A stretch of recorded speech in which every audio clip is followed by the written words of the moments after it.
እንዴት እኔ ማለቴ እንዴት ተጸነስኩ? እንዴት ተሳሳትክ? እሺ በቃ ይቅርታ። ስሜልሽ አደግሽና እኔ እናትሽን ለመገላመጥ በቃሽ አይደል? ስሜልሽ አንቺን ስወልድ የታመምኩትን ህመም የተንገላታሁትን መንገላታት ብታውቂ ኖሮ እኔ እናትሽን ቀና ብለሽ ባላልሽ ነበር። አንቺን ስወልድ ያፈሰስኩት ደም የተንገላታሁትን መንገላታት ባየሁሽ ቁጥር እንደማስታውሰው ማን በነገረሽ? እሺ ማዬ፣ እናንተ የምትሉት ነገር ትክክል ነው። አንዴ እኮ ሰዎች በለምዶ ድጋሚ ትኖር የምትሉት ለምንድን ነው? አባትሽ አለ በቃ የዚህ ቤት አዘሽ አባትሽ። አባወራ ያዘዘው ያልሆነለት ቤት ደግሞ የጋለሞታ ቤት። እሺ በቃ ማዬ፣ ችግር የለው፣ ምንም ችግር የለው። ይቅርታ። እኔ እናትሽንም ሆነ አባትሽን ቀና ብያ ያለው ብትይ አንገትሽን ቆልምሜ ቤት ጠባቂ ነው ማድረግሽ። እሺ አንቺን ወልጄ እዚህ ለማድረስ የተንገላታሁት ነገርሽ አይገባሽ። ግን አቅፋት ታጽናናኝ። ለምን ገባኝ። ኤቢ ናት ያስጠራችኝ። እንዳትፈልጋ ነው። ምን ልታደርግ ነው? ምን ብሏት ነው? እስኪ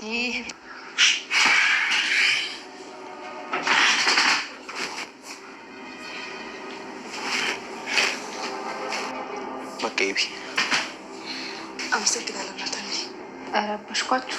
አዎ ናታን እኮ እየመከረኝ ነበር። አይተው ነው። እዚህ ክፍል ለምን መጣሽ? ዋኔ ክፍል ላይ ብሎሻል ስላለች ነው የመጣሁት። ይቅርታ።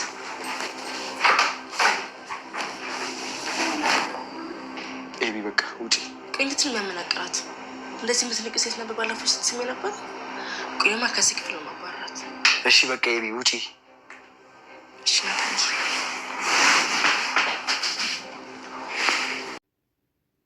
ሰላም ለእናንተ የሆኑ ውድ ቻናላችን ተከታታዮች በያላችሁበት ሰላማችሁ ይብዛ። ዛሬም በአዲስ ድራማ ይዘንላችሁ መጥተናል። ዳጣ የተሰኘው ተወዳጅ ድራማ ዛሬ በክፍል 46 ተከስተናል ማለት ነው። ዳጣ ድራማ እንግዲህ ለመጀመሪያ ጊዜ ነው ሳየው። በጣም ደስ የሚል ድራማ ነው። እናትየዋ እንግዲህ ቤት ውስጥ ያለችው ልጅ የባሏ ልጅ ናተኝ፣ ግን እሷ ምንም አታውቅም። እናም ልጅቷ አልወደደቻትም። ቤት እንድትወጣላት ትፈልጋለች። እና አባትየው ደግሞ ልጁ እንዳትወጣ በድብቅ የወለዳት ልጁ እንዳትወጣ የፈለገውን ነገር ይወስናል ማለት ነው።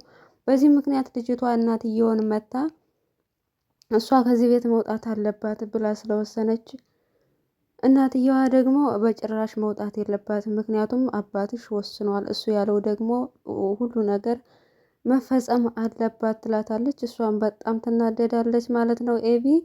ምክንያቱም ልጅቷ ከቤት እንድትወጣ ዳጣ ከቤት እንድትወጣ ትፈልጋለች። ኤቢ አይዋደዱም በጭራሽ። እሷ የሆነ ነገር የምጠራጥረው ነገር አለ። እናትየዋ ግን ባልየውን በጣም ስለምትወደው ምንም አይነት ነገር አልጠረጠረችም። ስለዚህ እሱ ውሳኔ መከበር አለበት። እሱ እዚህ ቤት ትቀመጥ እስካለች ድረስ ትቀመጣለች ብላለች ማለት ነው። ኤቢም ይህንን አልተቀበለችውም። ተናዳም እናቷ ላይ ጮሃ ትናገራታለች። እናትየዋን በምላሹ እንዴት እኔ ላይ ስንት በአንቺ ምክንያት ምጡን እስካሁን ራሱ አልረሳሁትም፣ ሳይሹ ላስታውሳለሁ።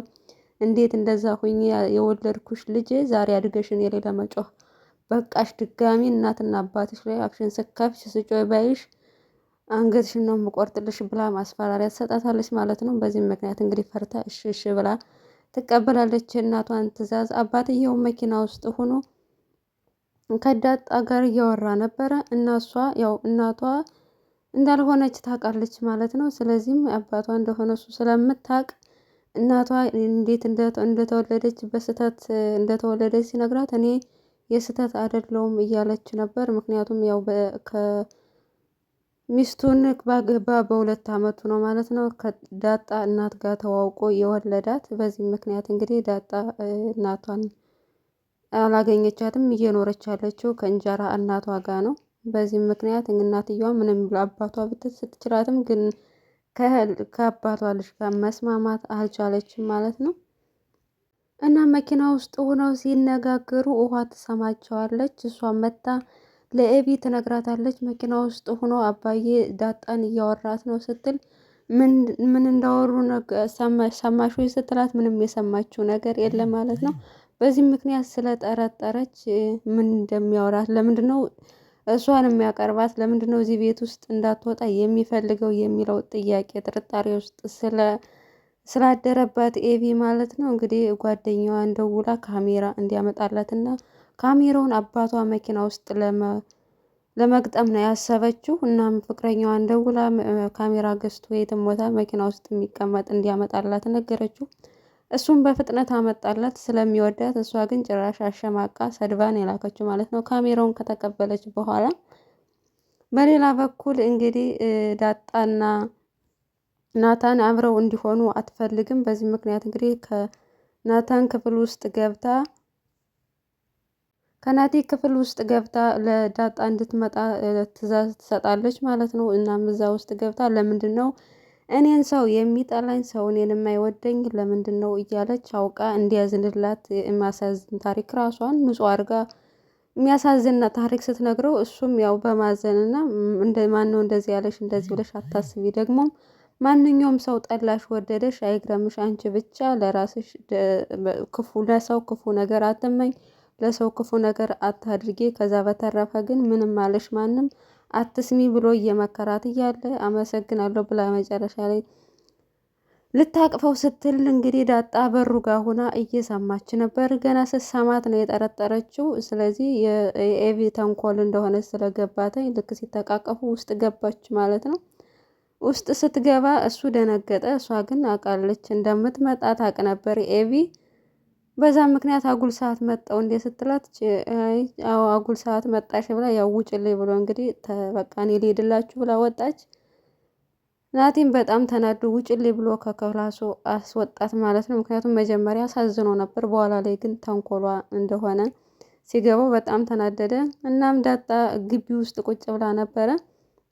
እሱም ሊያጽናናት ሄደ እና ቁጭ ብሎ ከእሷ ጋር እያወራ እያለ እናም መጀመሪያ እሷ በእርግጥ እያስመሰለች ነበረ። እንዴት ከእሷ ክላስ ገብታ እንደዛ ትተቃቀፋላችሁ? በአይኔ እኮ ነው ያያችሁ ስትቃቀፉ ያየዋችሁ ምናምን እያለችው እሱ ለማስረዳት እየሞከረ ነበር።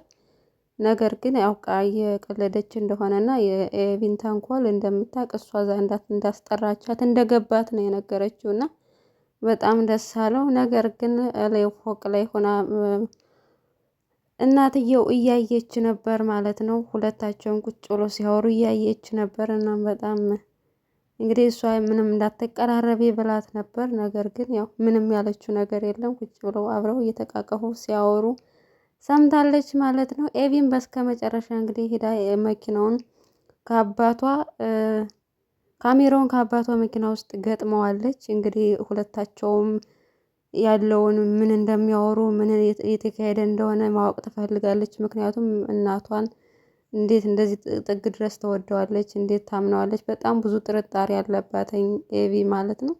በዚህ ምክንያት እንግዲህ አባቷ መኪና ውስጥ ካሜራ ደብቃ ነገ ሲያወሩ አባትና ልጅ ሲያወሩ ያለውን ሚስጥር ትሰማለች። በዚህ ምክንያት የሚፈጠረውን እናያለን። ውድ ተመልካቾቻችን አብራችሁን ስለቆያችሁ እናመሰግናለን። ይህን ድራማ በተከታታይ ስለምናቀርብላችሁ ለቻናላችን ሰብስክራይብ፣ ሼር፣ ላይክ እያደረጋችሁ አብራችሁን ቆዩ። ሰናይ ጊዜ ተመኘንላችሁ። ቻው